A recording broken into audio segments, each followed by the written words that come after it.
परंतु आत्ताच त्यांनी कुसुमाग्रजांची एक कविता या ठिकाणी वाचन करून दाखवली. दत्ता गंगाळे मी आपल्याकरता एक कविता म्हणतो आणि त्यातूनच दत्ता गंगाळे हे व्यक्तिमत्व काय आहे हे तुम्हाला कळेल.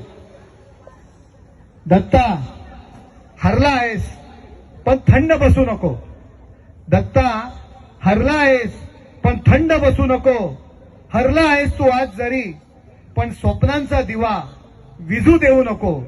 हरला आहेस तू आज जरी पण स्वप्नांचा दिवा विझू देऊ नको. पडला आहेस वाटेवरती, पडला आहेस वाटेवरती पण पावलांना थांबू देऊ नको. पण पावलांना थांबू देऊ नको. हरलास म्हणून जग थांबत नाही. हरलास म्हणून जग थांबत नाही आणि जिंकलास म्हणून शेवट होत नाही. आणि जिंकलास म्हणून शेवट होत नाही. जीवन म्हणजे लढाई अखंड. जीवन म्हणजे लढाई अखंड. जिथे धैर्य कधी हारत नाही तिथे दत्ता गंगाळे उभा असतो. घामाचे थेंब गाळून बघ, घामाचे थेंब गाळून बघ.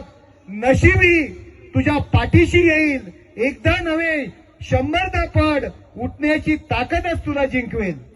त्याच्यामुळे ही सर्व जनता तुझ्या सोबत आहे. थंड बसून नको रे वीर, थंड बसून नको रे वीर. तुझ्यात अजून वादळ दडले आहे, तुझ्यात अजून वादळ दडले आहे. आजचा पराभव फक्त पायरी, आजचा पराभव फक्त पायरी. उद्याचे शिखर तुझ्यासाठीच उभे आहे कारण ही जनता तुझ्या सोबत आहे. उठ, उठ पुन्हा, झटक धूळ. स्वतःवर विश्वास ठेव. हरलास तरी हरवला नाहीस, हरलास तरी हरवला नाहीस. लढत राहा. विजय तुझाच आहे, विजय तुझाच आहे.